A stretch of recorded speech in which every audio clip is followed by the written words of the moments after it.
Hi everybody, Aaron Shell here, bringing you some more spoilers for Dragon Maze. I'm gonna try to go through the multicolored cards as fast as possible, so I hopefully can get this out today, because the pre-release is in like 2 days basically. So we're starting out with Advent of the Worm. This is a card I think that's definitely gonna have some impacts in Standard. I'm not sure about Modern or Legacy, definitely not Legacy, but probably Standard. It's a 4 mana for a 5/5 at instant speed, which is just insane. Well, it's not insane. It's just very good. Like you can curve out with like the thing that the 4/4 for 3 smiter into this guy, and then you could like Keswick Wolf run them and just beat face with it. So it's very powerful, and it also has the ability of populating. Populating's very strong with this card. This is definitely something you want to slam first pick in a draft situation because it just gets so much better if your picks revolve around it. Excuse me. Next we have Alive and Well. This is the first fuse card here. So Alive puts a 3/3 green Centaur token on the battlefield for 4 mana, which is not very strong.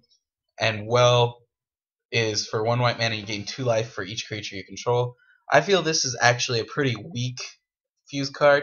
Even though Dragon's Maze is slower, that means you want things that go over the top, and this doesn't really do that. And it's not a very good stall card because by the time you cast this, it's going to be at least turn 5, at which point the aggro decks probably have killed you, and a 3/3 body is not that important. So, I mean, it might be like a 20th card that makes the cut, but I personally don't like this split card. Then we have Armed and Dangerous. This is definitely just limited playable. Maybe some shenanigans and constructed with like hexproof decks. Um, this is definitely strong, except it's at sorcery speed here, so you can't really use it as a combat trick. And it's just overall too expensive. I do like that the fuse cards play into each other, but it's definitely playable, so I would play it. It is a removal spell, but it's just not that impressive. Armored Wolf Rider, it's a body. It's 4/6 for 5, which is reasonably good, so you should stabilize when you drop it. Nothing else really to say about it. Ascended Law Mage, 3/2 flyer for 4 with hexproof. Now, the reason why I think this guy is good is because there aren't that many flyers right now in the set, and they're mostly 1/1s. Like this guy creates 1/1s, so I think the flyer will be relevant. So you could just ride him the whole game, and you will win. So I think he's better. Like kind of value him almost as highly as Skymark Rock. I feel from Return to Ravnica. Hexproof is just a really strong mechanic. And now we have, actually, I think my favorite split fuse card in the set is Beck and Call. So for 2 mana, you can draw a card whenever a creature enters the battlefield, which is a Glimpse of Nature, I believe, for 1 more mana. Then you have Call, which is put 4 power of flying birds into play. And I actually like this because each half is good. Like, Call might see some play unlimited if it didn't have Beck attached to it. Actually, probably not, but it would be reasonably good. But if you ever get to cast both, you're putting 4 power on the board and drawing 4 cards. That's really strong, and it definitely, if not allows you to win the game, will definitely stabilize for you and buy you a turn to use the 4 cards. So I really like this card, and definitely Beck. I think Modern Elves is definitely going to be a thing. So I think picking up your copies of Beck is probably a good idea. Next is Beetle Form Mage. This is actually pretty solid. It's a 2/2 for 3 that can get flying and +2/+2. So it's a 4/4 flyer for 3, which is pretty good. I think it's about on par with Frilled Oculus from Gatecrash. Now, Frilled Oculus was just great because it could beat in and you just leave mana open and then couldn't really block, and then you still got to cast your dude. So I think this card is a lot like it. So just kind of evaluate it similar to Frilled Oculus, in my opinion. We have Blast of Genius. So you choose target creature or player, you draw 3 cards, discard it, and deal damage to the target equal to the card's converted mana cost. So I'm not a big fan of this card but it is good. Drawing 3 cards is always powerful, but it should almost read like draw a spell, deal between like 2 to 4 damage to target creature or player, because you're most likely going to hit a land in those cards, and if you want to actually deal damage, you have to discard a spell. So I don't think it's going to be as good as most people think it is. It's definitely relevant because you are getting value off of it if you kill their creature, but I just don't think it's going to be that good, and it is pretty expensive for what it does. But it's going to be playable definitely. Next is Blaze Commando. I actually think this guy is awesome, and I want to really play with him this weekend. Whenever you cast an instant or sorcery spell that deals damage, well, whenever it deals damage, you put 2 1/1 soldiers onto the battlefield. So if you think about it, this guy can just win on his own. The only problem I have is that Boros decks like this generally curve out at like 4, maybe 5 tops. So this guy's like the absolute top of your curve, and you've probably already burned your removal spells trying to get tempo. So he may not be as good as I think he is, but I definitely want to try him out because that ability seems really strong. Even if you only do 1 spell, you got an insane amount of value out of him, like 7 power, and 3 bodies for 5 mana and 2 spells is pretty strong. Then Blood Baron of Vizkopa.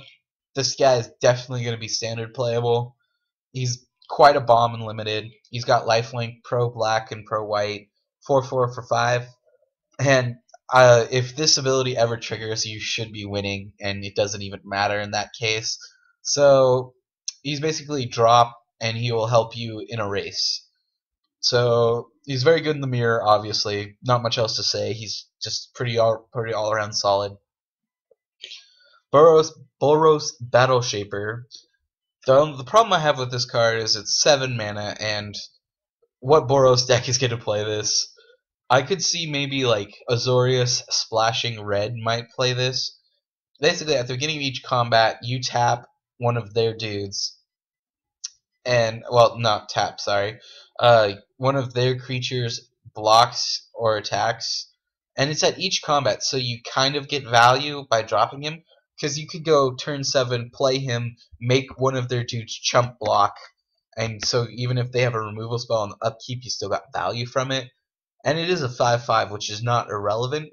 So I think this is much better in an Azorius build, because you'll actually get to that late game where you can have their flyer like not block or something like that. The next is Breaking and Entering. So this is just Glimpse the Unthinkable -2 cards, and this is actually pretty cool. You get to put a creature card, and it gains haste, which is not always irrelevant. So it is pretty powerful. I could see casting it for the entering in most decks. Like I think you would play this just for the entering if you're not in the other colors. It's good. I don't think it's standard playable, just because mill is hardly ever standard playable, and entering is just too expensive. Bred for the Hunt. Whenever a creature you control with +1/+1 counter on it deals damage, you may draw a card.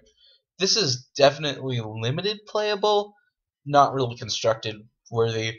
Uh, I mean, it's good, but it's more of a win more card, if that makes sense, because you have to be hitting them 4 damage for it to trigger. So most of the time, it's just like a win more card. However, it does force them to make some bad blocks because they want to deny you the card. So it's good. I would play it, but almost specifically in Simic.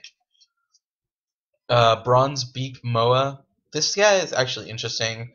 It's a 2/2 that can become a 5/5 for 4 if you play a creature. I think this is going to be good in a Azorius Selesnya build because you have the 2/2 flash guy that allows you to bounce a creature if you want to. So you could pump it like almost as many times as you have white and blue mana open because it can bounce itself, I believe. We'll find out later when we go to it. So that's a kind of combo I've been looking to do. And so I think it'll be good. And especially with like populate and stuff like that, you can easily get there with that guy. Carnage Gladiator. This guy is very good in limited. Whenever a creature blocks, it loses a life and regenerate. Regenerate's going to be very powerful on this guy, because even if he gets blocked, he's going to kill their creature most likely, and they lose a life anyway. This is just very strong. Play it if you're in Rakdos. Catch and release. Gain control of target permanent, untap it. So this is basically like a Trader's Instinct.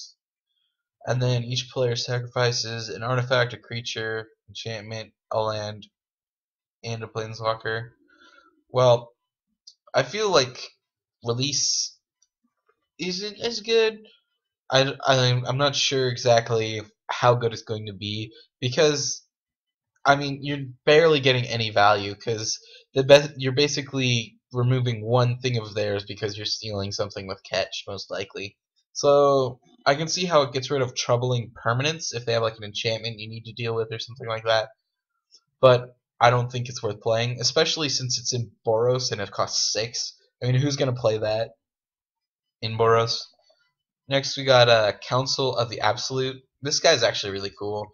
You name a card, opponents can't cast it. Spells with chosen name cost 2 less for you to cast. This is Sphinx's Revelation Hate for the mirror match in Bance, or Esper. It's good. I mean, it has a reasonable body. A 2/4 for 4 is not bad, and you can negate one of their bombs by playing it, or ramp yourself into your bomb. So I can see how it's limited playable, but it's not a bomb. Deathbridge Chant. This is actually pretty cool. This is powerful enough where I think standard it might make waves, but in limited it's pretty slow. I would still play it. Actually, I might not, because 10 cards is actually a lot, so you actually stand a reasonable chance of milling yourself out by accident, and you can't manipulate what gets returned to your hand as much in limited. However, it is very strong. Reanimating a creature every turn is really good. Oh, and just getting back a card a turn is very good. So I definitely think it's powerful enough to see play. Debt to the Deathless. This card I don't like. It's too expensive. If you think about it, it's just like 1 or 2 mana too expensive to play. This is definitely a commander card, or just a casual multiplayer card. Oh damn, this doesn't work. When Deathly of Quiddles enters the battlefield, it may return another target creature, so you can't bounce itself. That's unfortunate. There goes my combo, guys. That sucks.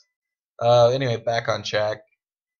It's just too expensive. I don't even think I would play it as a finisher, because even if you pump 8 mana into it, you're only draining them for 8, and that's probably not enough to kill them, especially if you're in a losing board state, and you're tapping out for it.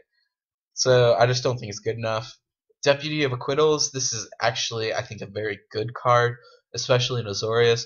You just get to save one of your dudes from removal, and with removal being so light in this set, negating one piece of the removal, even if you kind of lose some tempo, is going to be very powerful. And a 2/2 body is not irrelevant, and it can ambush things. Down and Dirty. I absolutely hate this card. I mean, it's a bad mind rot and a really bad regrowth, basically. And they don't feed into each other, if that makes sense. Like, you can kind of see the flavor of what they were going for, but they don't help each other. The cards don't help each other. So I don't like this card. I mean, it's somewhat playable. I still wouldn't actually play it. It's just too bad. I mean, it might make like the 23rd card. And the last card I want to talk about is Dragon Shift. This card is actually really awesome. It gives Is It Always needs, which is a way to win. Like back in Return to Ravnica, you needed Teleportal to really make the Is It deck good. And so this is basically a pumped up version of Teleportal, because it's going to give most of your creatures a buff and flying. So it's awesome. I would even consider splashing it, and it's instant speed, so you can like randomly turn your dude into a 4/4 flyer and block their creature. It just is very versatile. I don't think it'll see constructed play, because the overload's too expensive, and you have to have a creature already, so you lose a ton of value if they kill your creature. Anyway, that's the first part of Multicolored. I'm gonna try to post the rest tonight, and I will see you guys in the next episode.